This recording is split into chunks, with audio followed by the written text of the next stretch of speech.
오늘 우리에게 주신 하나님 말씀은 마태복음 4장 12절에서 17절 말씀, 예수님이 오심으로 라고 하는 제목을 가지고 하나님 말씀 보도록 하겠습니다. 마태복음 4장 12절부터 17절 말씀, 우리 한 절씩 교독합니다. 예수께서 요한이 잡혔음을 들으시고 갈릴리로 물러가셨다가 나사렛을 떠나 스불론과 납달리 지경 해변에 있는 가버나움에 가서 사시니, 이는 선지자 이사야를 통하여 하신 말씀을 이루려 하심이라. 일러스되 스불론 땅과 납달리 땅과 요단강 저편 해변길과 이방의 갈릴리여, 흑암에 앉은 백성이 큰 빛을 보았고 사망의 땅과 그늘에 앉은 자들에게 빛이 비치었도다 하였느니라. 이때부터 예수께서 비로소 전파하여 이르시되 회개하라, 천국이 가까이 왔느니라 하시니라. 아멘. 자, 오늘 예수님께서는 요한이 잡혔음을 들으시고 갈릴리로 물러가셨다라고 얘기하고 있습니다. 3장에서는 예수님께서 세례 받으시는 장면이 있고, 또 3장 1절에서 11절까지는 광야에서 시험을 받으시는 장면이 있습니다. 그리고 예수님께서 요한이 그 뒤에 잡혔다라는 것을 알 수 있습니다. 요한이 헤롯 왕, 두 번째 헤롯 왕이죠. 헤롯 왕 2세가 자기 동생 아내하고 결혼을 하게 됩니다. 그렇게 결혼하는 건 있을 수 없는 일이다라고 요한이 선포를 하죠.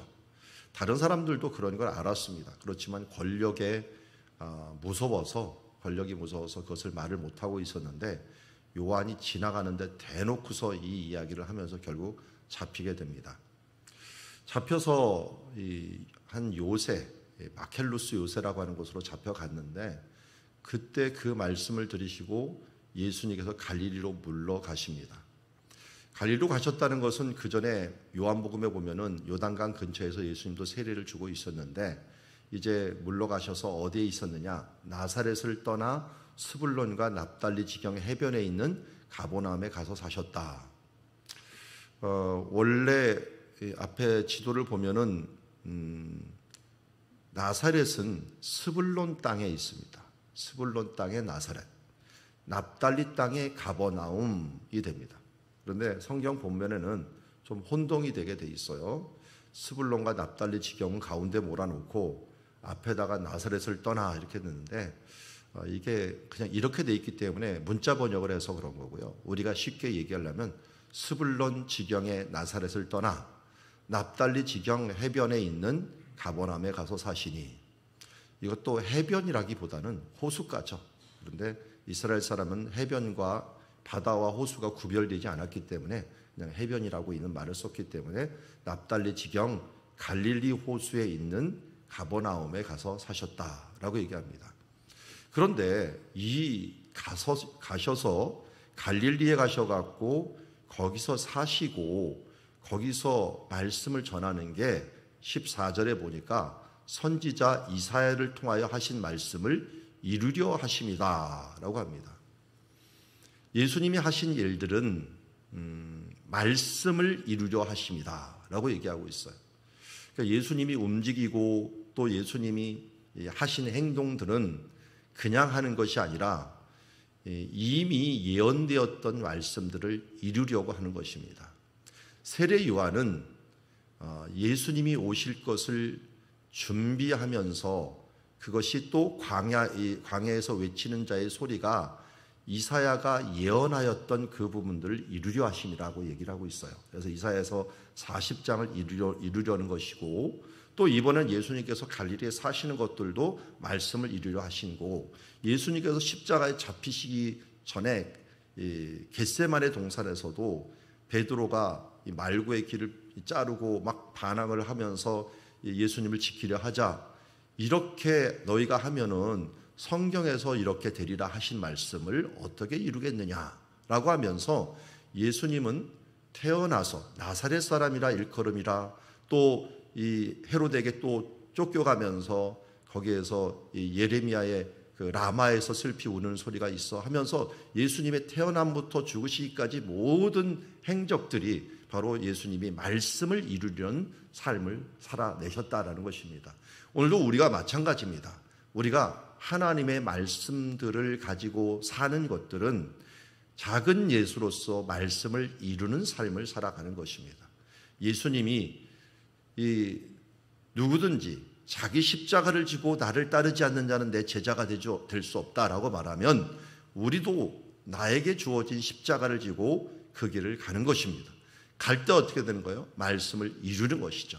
말씀을 이룰 때 어떤 일들이 일어나는가? 15절에 이렇게 얘기합니다. 스불론 땅과 납달리 땅과 요단강 저편 해변길과 이방의 갈릴리요. 자, 지금 보았던 스불론 땅의 나사렛, 납달리 땅의 가버나움, 그리고 요단강 저편 해변길과 이방의 갈릴리.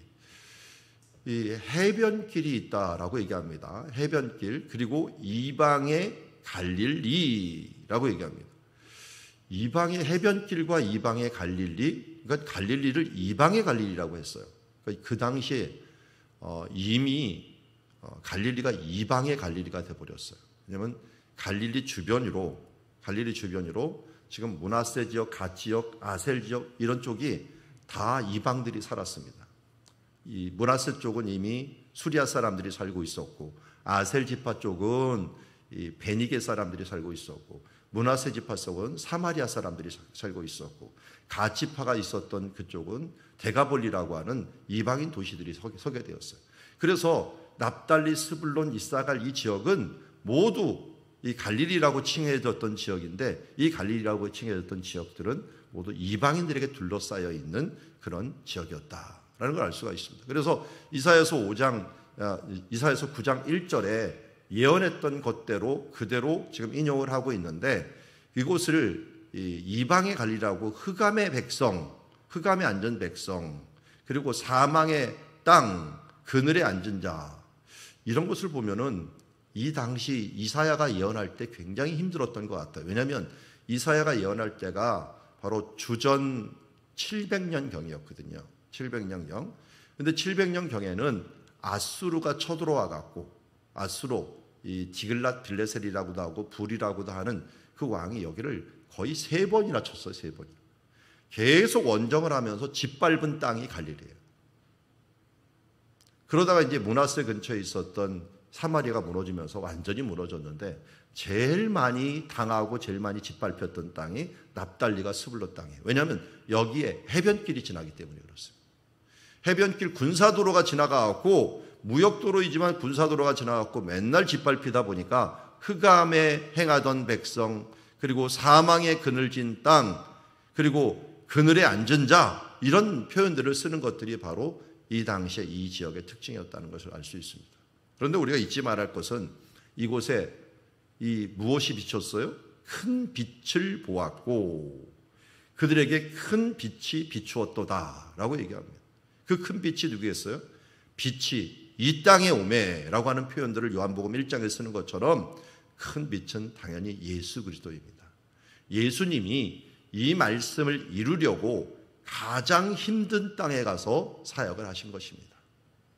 예수님이 이 땅에 오셔서 가장 낮은 곳에 태어나시고 가장 낮은 곳에 살아내시고 가장 최악의 죽음을 죽으심으로 말미암아 낮은 자, 작은 자, 섬기는 자가 큰 자라고 하는 원리를 우리에게 보여주시고, 또 친히 우리의 모든 고통과 모든 아픔들을 일단 체험하심으로 동정하시는 분이 되셨다는 거예요. 그건 예수님이니까 모를 거야 라고 하지만, 여러분 예수님처럼 살아보셨습니까? 예수님처럼 길가 동굴 같은 데서 태어났습니까?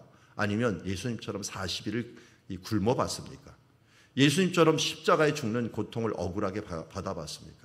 우리는 누구도, 이 세상의 어떤 누구도 하늘의 하나님의 모습으로 있다가 이 땅의 피조물로 내려오셔서 그런 고통 가운데 살아내신 그런 존재가 이 땅에는 없습니다.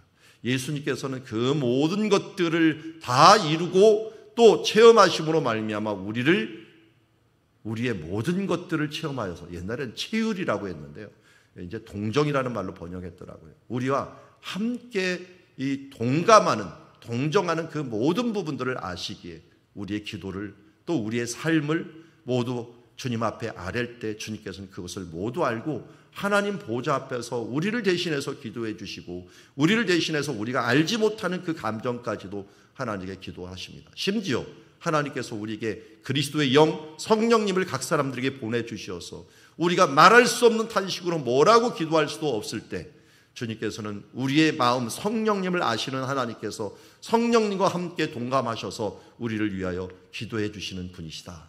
이 얼마나 자비롭고 얼마나 놀라운 하나님의 은혜입니까? 예수님께서 이렇게 내려가셔서 우리 마음과 우리 인생에 큰 빛이 되어주셨는데, 이 빛 대신 예수님과 살아가는 것들, 그리고 그와 함께 동행하고 그 짐을 지고 또 멍에를 함께하는 것은 우리의 영광이요 바로 우리의 큰 유익이다라고 하는 사실을 잊지 않고 주님을 바라보는 우리가 되기를 원합니다. 큰 빛 대신 예수 그리스도, 그분과 함께 동행하는 삶을 살기를 원합니다. 마태복음 4장 17절에는 이렇게 얘기합니다. 이때부터 예수께서 비로소 전파하여 이르시되 회개하라, 천국이 가까이 왔느니라. 여러분, 이 말씀은, 이 선포는 세례요한도 했던 것이에요. 세례요한과 예수님의 첫 번째 선포가 동일합니다. 회개하라, 천국이 가까이 왔느니라. 사도 베드로가 설교를 할 때 사도행전 3장 19절에 그러므로 너희가 회개하고 돌이켜 너희 죄 없이 함을 받으라. 이같이 하면 새롭게 되는 날이 뭐겠어? 천국이겠죠.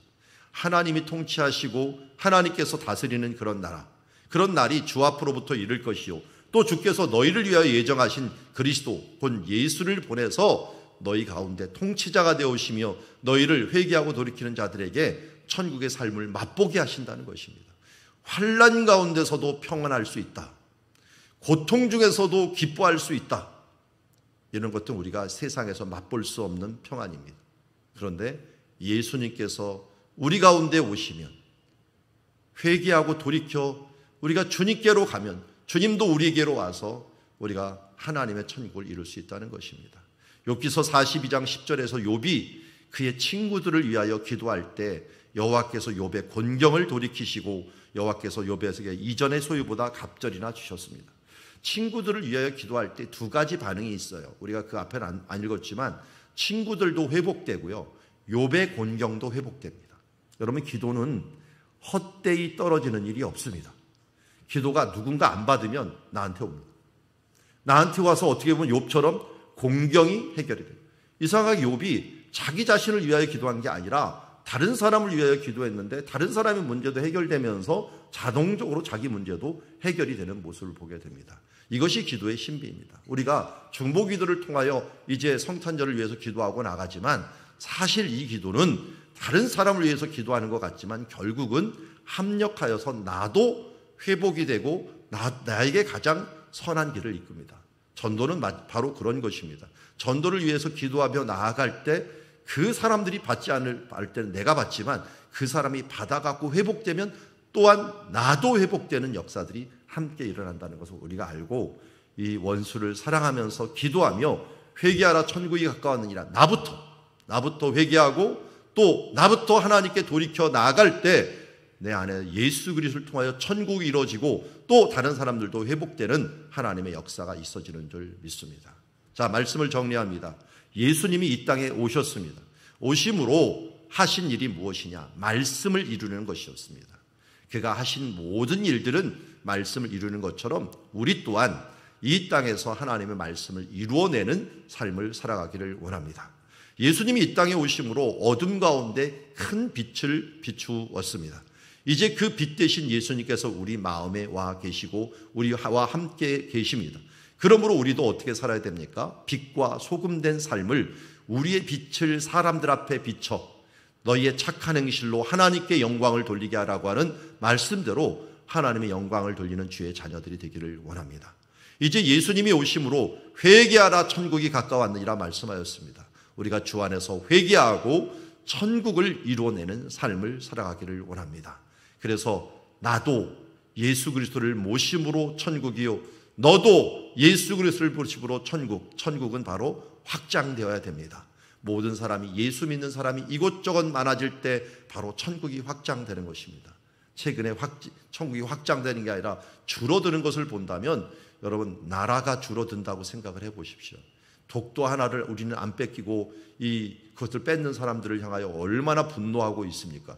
독도는 우리 땅 외치면서 막 그냥 어디 막 이 플랜카드 들고 어디다 새겨놓고 차에다가 붙이고 하는 이유가 뭡니까? 땅 안 뺏기려고 하는 거잖아요. 감히 우리나라 땅을 빼서. 그런데 우리 하나님의 나라가 쪼그라든다면 어떻게 되겠습니까? 그런데 하나님의 나라를 확장한다면 얼마나 기쁘겠습니까? 우리가 전도하는 것들은 하나님의 나라를 확장하는 것입니다. 우리 가정에서부터 시작하여서 우리 주변에서 하나님 나라를 확장하는 이 일들에 여러분들이 동참하시고 성탄절 가나안 전도 축제를 위해서도 계속 기도해 주시고 내년 또 2024년에도 더욱더 확장된 하나님의 나라를 위하여 힘쓰다가 주님을 만나 뵙는 주의 자녀들이 되기를 주의 이름으로 축원합니다. 기도하겠습니다. 하나님 아버지, 오늘 주의 말씀을 마음으로 받습니다. 예수님께서 이 땅에 내려오심은 하나님의 말씀을 이루려 하심이었습니다. 하나님, 오늘 우리를 이 땅에 내려놓으시고 아직도 데려가지 않으심은 바로 하나님의 말씀을 이루려 하심인 줄 믿습니다. 주님, 오늘도 우리의 삶을 통하여, 우리의 착한 행실을 통하여, 빛과 소금의 삶을 통하여 하나님의 영광의 빛을 나타내는 우리들 되게 하여 주시옵시고, 주님, 오늘도 우리가 회개하고 마음을 돌이켜 주 예수께 나아가 또 정결한 모습으로 주 예수 그리스도를 통하여 천국을 이뤄내는 주님의 자녀들, 천국을 확장하는 삶들을 살아가는 우리들이 될 수 있도록 인도하여 주시옵소서. 예수님의 이름으로 기도드리옵나이다. 아멘. 오늘도 주신 말씀 마음에 새기고 함께 기도의 자리로 나가도록 하겠습니다.